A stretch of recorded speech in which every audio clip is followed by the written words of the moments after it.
Hello, welcome to the Myth-Busting Neurodiverse Relationships podcast. I'm Natalie Roberts and I'm here with my co-host, Heather Parks.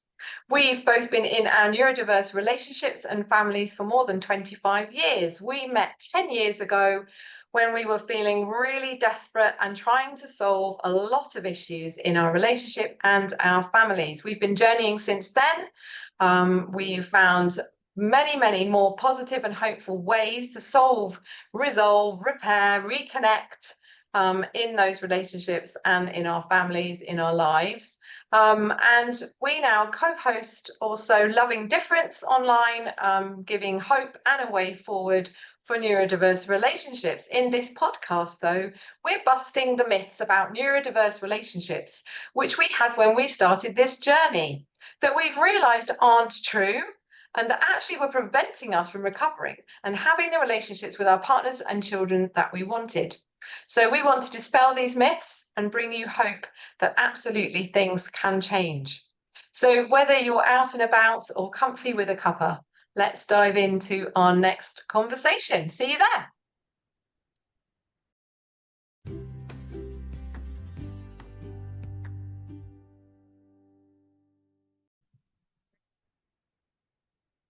Hello, Coach Natalie Roberts here. Welcome back to the Myth-Busting Neurodiverse Relationships podcast. Just a quick intro from me today to say that this episode is a recording from a panel discussion that we took part in for Jodi Carlton's podcast.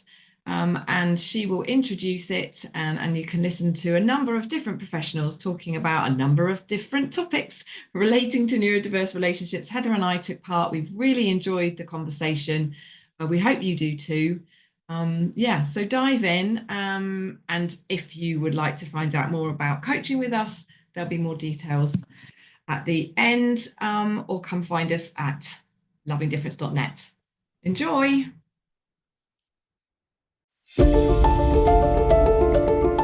Hello, and welcome to Season 5 of the Your Neurodiverse Relationship podcast. I'm Jodi Carlton, your host, and I'm a neurodiverse relationship expert. But like so many of you, I've been on my own journey of discovering and understanding neurodiversity, both in my personal life with my family members and even myself, and professionally as a therapist and now relationship coach to people around the world. I'm often asked, can neurodiverse partner relationships actually work? And the answer is absolutely they can. Just like any relationship, there are core variables that influence whether or not you'll thrive as a couple. Neurodiverse relationships are no different, but they have the added layer of being neurodiverse, where one or both partners is neurodivergent. So this season, I've got a lineup of couples and partners who are in neurodiverse relationships that are working. They get real personal with me about the challenges they have faced and how they've overcome those challenges in their relationships. Let's get started. This episode is one of several that we broke into different episodes where I meet with my panel of neurodiverse professionals.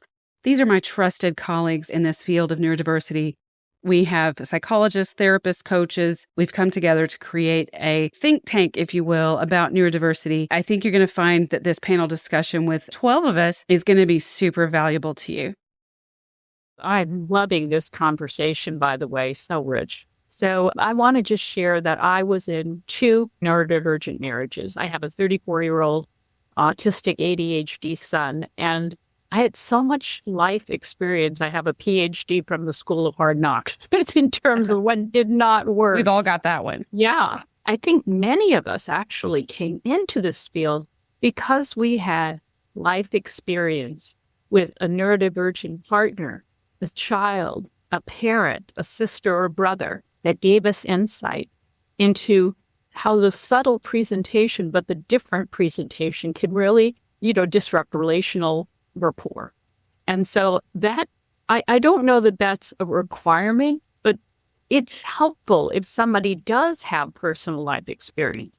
The other thing that I rebelled against all the way through the master's program, Marriage and Family, was that the idea that the couple is the client. That, the gospel, as many marriage family therapists are taught, is you deal only with the couple, always with the couple. And frankly, I don't know how that's possible because the couple is speaking 2 different languages. And when you get them together in the beginning, they really often are so dysregulated and so at odds that it's very difficult to actually make any progress. So I do start them separately on separate tracks. I think Stephanie does that too. And I so do as you well, might as Barbara. well. I wrote my whole master's thesis about this. And there is evidence in the past and actual research done that that's not a bad idea. So that's something you can look for as well. Some of you don't have the marriage and family therapy training, which is all the couples, the client. You're more liberated from always doing it that way. And the last thing I would say is looking for some practical tools and application that is actually going to help people identify their neurocircuitry habits and triggers. And this is where I've learned a lot from Jana, by the way, of how to rewire your brain and how if you can identify the belief or thought that you've had, the feeling that goes with that, and then the behavior that's come out of it that's been dysfunctional in whatever arena, relational or professional, etc. And then you can begin to learn a new thought, have a new thought or belief, a new feeling associated with that, and a new behavior. You actually can retrain the brain. Over time, you give the brain new data packets of, no, I want this instead of that.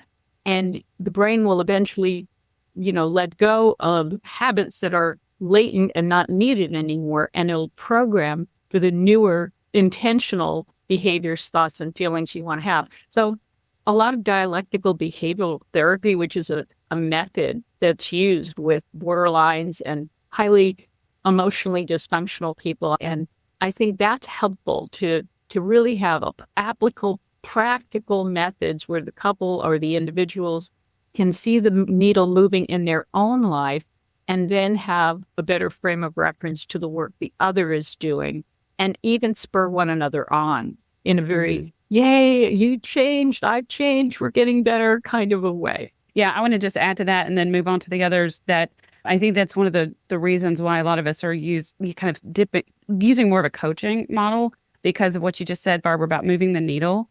I know traditionally trained therapists, a lot of times there's a real emphasis on client autonomy and their ability to, if you're there to provide a space for them to explore and gain insight about themselves, that they do have the capacity and the ability to kind of get to the understanding of how to make changes that improve their lives. Whereas in this space with neurodiverse couples, I have found that that's not effective because of the distinct differences in the neurotypes. And they really need solution-focused problem-solving tools and skills that they can implement.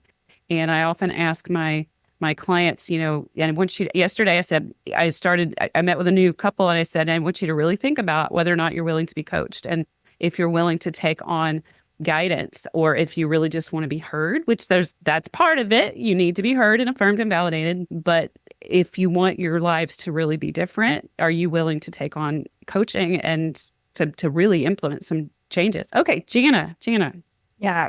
Well, to add on to what you're saying, Jodi, I think one of the things that I have found to be so important is don't assume people will know how to follow through with what you're asking. So even though I don't work with couples, I work with individuals. From my own experience of engaging in therapy and then also working with clients, or even reading the kinds of books that Stephanie mentioned, just because you tell somebody to, go off and have a date or go have this conversation or whatnot, we need to back up several steps and first work with how can I get into a space where I'm ready to have this, to implement this or have this conversation and not make assumptions that we even know how to do that. So first learning how to understand our own nervous system and how to do that regulation. And then also really hope casting that when there's sensory issues, when there's easy triggers, that we have the ability to expand our window of tolerance. So even if somebody has difficulty with textures or sound or fabric or whatnot, that's not fixed. And using some of the techniques that Barbara was describing in terms of looking at our thoughts and our behaviors and our emotions, our associations with those things, some of them we can actually shift our ability to handle more. And the more we spend time in regulation, the bigger our window of tolerance becomes. Mm-hmm. So I think a really critical piece is just education, educating people, giving them the right information, the really practical walkthrough and tools to expand their capacity, because we're not stuck And we get smaller and smaller the more we're in trauma, that window of tolerance. So I think for people knowing that to get out of that combative place is to realize I'm backed into a self-protective corner because of all of the overwhelm and the hard things. But I can actually, rather than powering through or trying to push myself to do more, I can actually create a safe space where I will want more. Yes. Just to the very last thing you said, oftentimes I'll hear a client say, I just need to try harder or just push harder. And I'm like, well, not quite. It's that's a very kind of shaming type of mindset. And what we need is to figure out how to, alter the space altogether, like you were saying. And what you're describing, pushing through, that's one version of nervous system dysregulation. Yes. So that's just trading one way, being shut down or self-protective for now I'm going to be in fight or flight and power through. And that's not actually going to get us where we want. No, it will eventually take us farther from where we want to be and will contribute to a cycle of just sometimes that cycle it builds up and then there's an explosion and then we get back to where we're pushing more. It's just not helpful. Natalie. Yeah, a couple of things I just wanted to add, I guess, or maybe just phrase in a slightly different way than some of the amazing things that have already been said. I think one of the things I would really love therapists or any other professionals who are listening to take on board, and also anyone who's listening and who has been to therapy or other professional support and maybe has just found that the choices they're being offered about the future seem really bleak. And maybe I speak to so many people who find us who feel like they're only really being given two options. One is to just accept it, understand it, be understanding, empathetic, just kind of get on board or like that kind of thing, or to leave. Like it seems to be the one or the other. And also often paired up with something that sounds like not a lot can change. Your partner can't change. You've changed loads, so don't need to, we don't really want you changing anymore. And it just feels really hopeless. I think that feels really bleak for people. So I would love professionals to find out from what we're saying and from other places that there are other choices you can offer. And and again, as others have said, if that is at the limit of what you know to support someone, then assist them to find someone who can give them more wider options than those. Because I just think that that's really, really important that people have hope about how they can move forward. It doesn't necessarily, as you said, there's lots of options about what might happen with the relationship. Stay, go, leave, different versions of any of those things. There's many more, I think, that in neurodiverse relationships, we explore many other different versions of being together. So I think that's also really important. The other thing, I guess, from our perspective, in a lot of the coaching and the work that Heather and I are doing together in Loving Difference, is we're particularly working with individuals whose partner isn't able to, doesn't want to, isn't interested in focusing or working on these issues in the relationship. And that can also feel really challenging because it feels like you have to do everything as a couple. So I would love more people to know that there is hope about you feeling better and different and having a different experience in the relationship and resolving the issues and deciding your future, even if it's only you at the moment that is ready and wanting to do that. And I think for me personally, and what I think a lot of people value is they've often read pretty much everything out there. They've watched everything out there. They've done lots of courses. They've tried lots and lots of different tools and techniques, but day to day, nothing's really changing. It all just still feels the same. So what we provide, and I think lots of you are describing, is much more step-by-step guidance about how to make some changes that actually make a difference. We often say on a Tuesday at 10 in the morning, we want you to be having something different happening. And for many of the people that we work with, they're arriving in overwhelm, exhaustion, burnout, and recovery is first. We need to recover in different ways from that. And often we're not ourselves. We've wandered a long way from who we are, whether that's the toll of masking or pleasing or just never really knowing who we are or bending ourselves out of shape. Lots of reasons that's happening.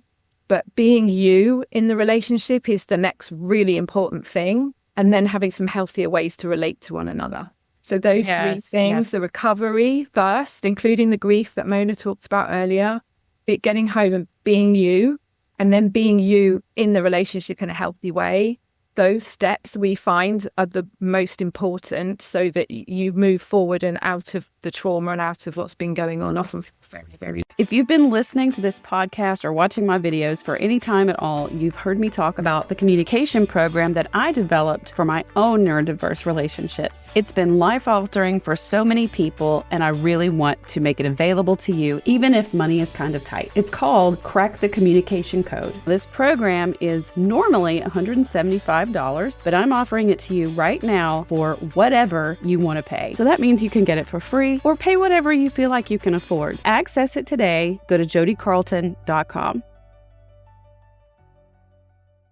Long time. Natalie, I think that what you said about how oftentimes it does feel like there's only one partner, or not even feel like, oftentimes it is only one partner who's willing to work on this relationship. And so I do want to segue, and I know several of you want to weigh in on this, but I think I want to segue into that at some, here soon about, what kind of things do differentiate couples where there is some capacity to help that relationship improve and make some progress versus, how do you differentiate when you're working with a couple who's navigating to stay or to go? And Mona and I did a whole series on navigating your neurodiverse relationship in my last podcast season. So if you didn't see that, go back and watch it.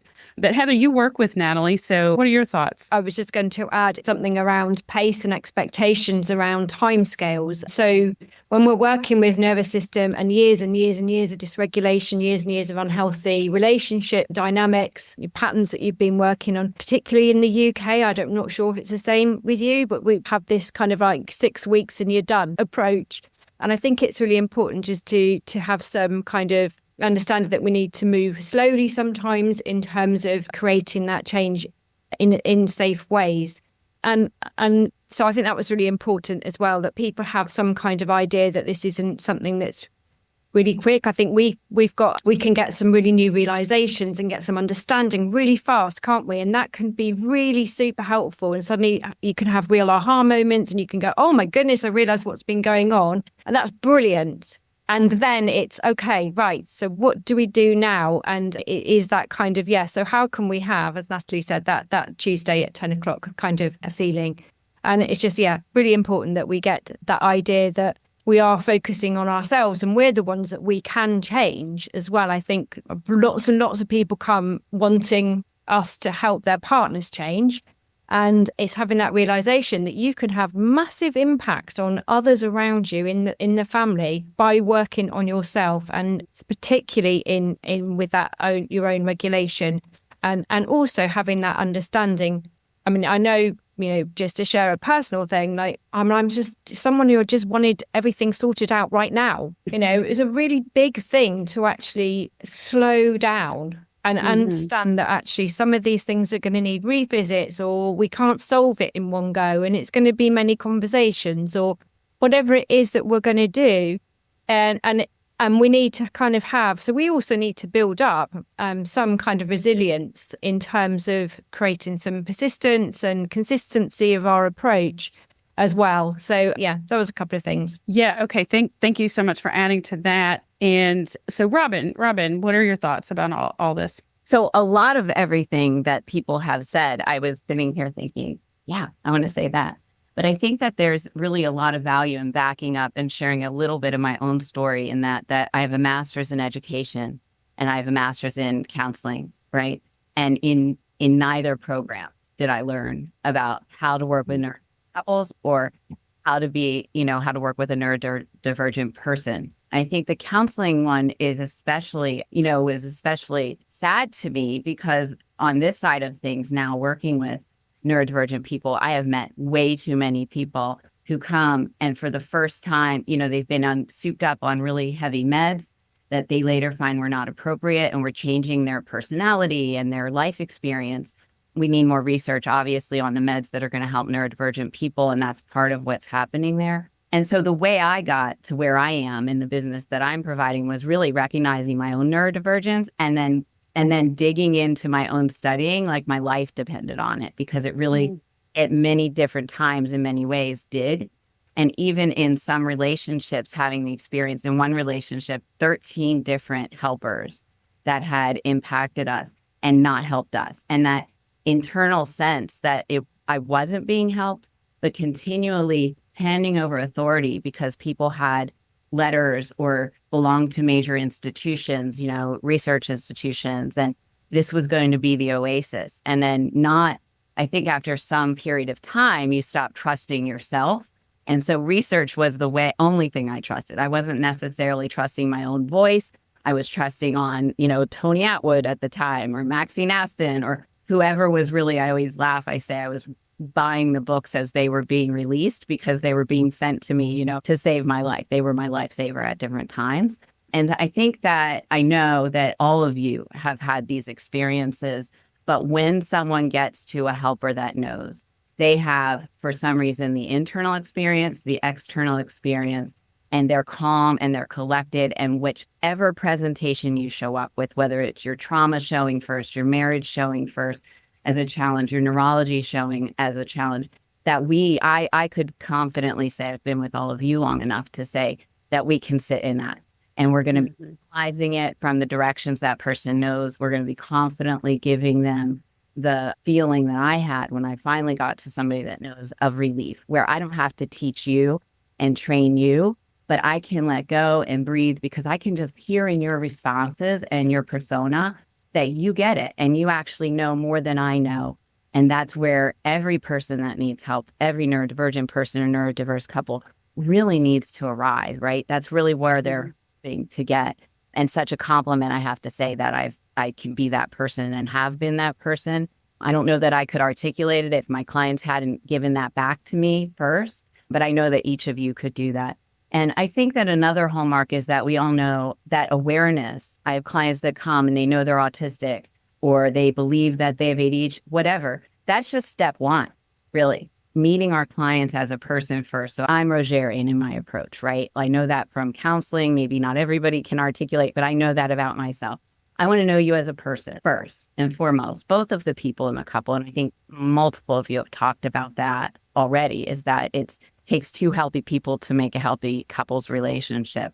But then it's really learning styles, trauma, marriage, the neurological lens, right? So we're not pathologizing people. We're meeting them where they are. We're helping them identify their strengths, overcome their challenges. I do work with a lot of therapists, and so there's a need for mental health while working with neurodivergent people. And I think that's another thing. We're humble, right? Be humble enough to hand somebody over to the help that they need, whether it's somebody else on your team or a mental health professional or medical profession, and just play the part that you're playing for the moment.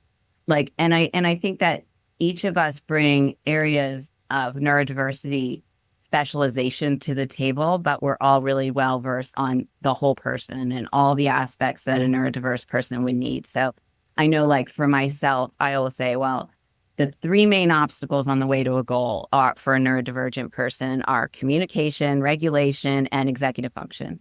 That last one, executive function, people are like, executive, what? But I think because of my own brain type that's been something I developed a strength in, right? So for me, a lot of working with me is attaching executive function to whatever the person's trying to learn.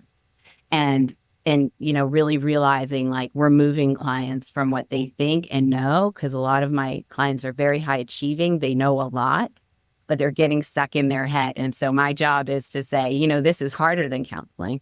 Because you're not going to think about it. You're going to think about it, but you're not going to stay at thinking. We're going to have to move this into your life if you want to really create sustainable change. I think everything you said was so good. And I want to highlight two of the things that you said. And one is when you're looking for a therapist or meeting a therapist for the first time or emailing them or asking them something that Robin said about if you find that you're having to teach the therapist about neurodiversity, then that may not be a good alignment for someone who really understands neurodiversity. Because I know for me, and I know every single one of the people here have experienced couples and clients coming to us and saying, oh my gosh, you get it. And that's both neurotypical and neurodivergent partners. So that's something really key to look for. Barbara, go ahead. What thoughts do you have? You had asked about discernment. This is something I actually offer as a specialty. I have 3 tracks: couples, individuals, my roadmap to hope and healing for couples, roadmap to joy for individuals, and roadmap to discernment, clarity. I've been married and divorced twice from neurodiverse marriages. My first husband, after 20 years, we did not know he was ADHD and autistic. We didn't know my son was ADHD and autistic. And he was so frustrated, I was frustrated, that in discouragement, he just said, let's separate. And after a long separation, nothing was gelling. Nothing was helping him. And he left. The good news is that now we're best friends. He and his new wife and I are actually monthly prayer partners. So we're family. We're all is forgiven, all is understood. But my second husband, I didn't realize until later in the marriage, after 15 years, that he not only was neurodiverse, but there was abuse going. So I like to talk to people about the difference in behavior, the trauma they've come into the marriage with that is theirs to heal, but possible trauma that they're experiencing within the marriage. And I do think that we have an obligation to begin to identify abuse patterns of both spouses. And I have seen some very abusive neurotypical wives and husbands, as well as neurodivergent partners. So I draw the line. We do a lot with boundaries in the work I do, and setting boundaries, healthy. Somebody once said, my boundary is the space between loving you but loving me. I love that. And so being able to have healthy boundaries with healthy consequences that correct abusive behavior, not to punish it, but to correct it and redeem the possible relationship value. But there are times when one partner doesn't want to change, wants to blame and shame the other, and doesn't want to take, any responsibility. And so they are not safe. They really don't want to do the work of coaching and growing. And I do help couples. Sometimes the one who doesn't want to will pull out of coaching, but then I'm left with the one who does. And I just taped an interview with a client named Jack, who's 65, living in the Midwest, a successful insurance broker. And he has made the most evolutionary progress in the 2 years that I've been working with him. But in the process, he discerned and his wife discerned they didn't want to be together. And once she left, he was free to decompress, calm down, and make amazing progress. So I've also worked with women on the other side of that who are neurodivergent and making progress, or neurotypical. I think if your goal is to grow, you want to stay and do that in the marriage. But if you can't and you feel, I think I learned from Janet just last night, we did a shared group session where my habits and tapes that I'm playing are concordant with the habits and tapes you're playing. And yours reinforce mine. And that's what enmeshment is. And it's hard to break patterns unless you do get some space. You get some time of clarity, and you get to set individual goals and objectives for what is best for you as an individual. And again, forming your own team. So if I'm helping somebody dealing with the reality of divorce and separation, discernment is about considering all the factors. What are the relational realities that you're dealing with, whether it's the marriage, the children, in-laws, friends, family? What is the spiritual reality? Are you going to get support from your church or your rabbi or any faith system that you have? Or is that going to be another thing, another hurdle you have to go over because you're going to, be wearing the scarlet D of divorce on your chest? Then there's the financial reality. Having been through this twice, that's a big piece of what keeps people locked in. And many women in particular don't even have a clue what's in the bank, whose name is on the deed of the house. So there's some real practicals involved in educating both parties, or at least the one who's, thinking of leaving, what they need to know before they make a decision. And then, of course, there's the legal reality, because every state has different laws according to their family law code of how there will or won't be spousal support, how there will or won't be a time of separation, how there will or won't be joint custody. And this is all stuff that people should know. And there's so much on the internet. Having gone through, especially my last divorce, I was overwhelmed with the amount of information that's out there about divorce. However, there I'm a Christian, so there's nothing for Christians, to support you. And nobody wants, God hates divorce. It's a big D word, Well, many of my clients are faith-based, and I do give them the permission to understand God does not hate divorce. God really does hate people abusing each other in marriage. That's what God hates. And that's actually what the Bible says. So I do try to empower everyone to understand the law, the reality, their opportunities, to be gracious about how they go about whatever they're going to do, to not be leaving more wounded than they are already. And it's possible to make good, clear, discerning decisions. And I think that's a reality of a lot of these marriages. Unfortunately, both partners don't want to do the work, and that's where they're at. And this is where it may be going. And I want to just emphasize that I see all of these things that you've just described, Barbara, in both partners, both men, both women, and neurotypical and neurodivergent. You mentioned sometimes it's the neurodivergent partner who's willing to do the work, and a neurotypical partner who struggles, or it just goes both ways. And it really depends on the combination that's there.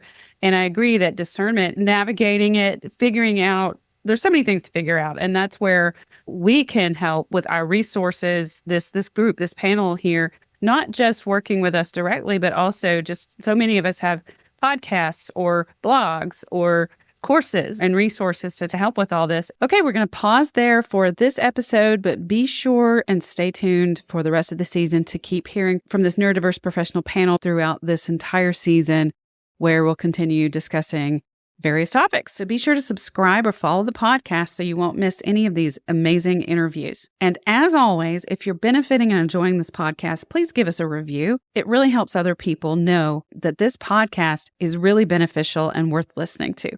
Thanks for watching on YouTube or tuning in to your favorite podcast platform. And don't forget to visit me online at jodicarlton.com for more resources. I have assessment quizzes, educational articles, courses, and more. And if you have any questions, just reach out to my team at gethelp@jodicarlton.com.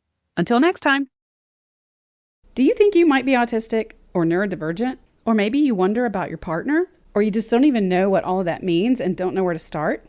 Come on over to jodicarlton.com. I have some quizzes for you to help you identify if you or your partner have traits in common with other people diagnosed as autistic. Or maybe your relationship seems so dysfunctional and toxic, and you're wondering if maybe your partner is actually narcissistic. I have a quiz for that too. And a video course to really help you get some clarity. If you really need some help in your relationship and you don't know where to start, I also have a questionnaire that will customize recommendations of all the resources I have available to you based on your specific needs. Get access to all of this at jodicarlton.com. If this episode has resonated with you, subscribe to the podcast wherever you're listening or watching to get notifications of future episodes. To dive deeper into all of this, with professional coaching, resources, and all the support you need, join us in Love Indifference via www.loveindifference.net. And we'll be back here soon.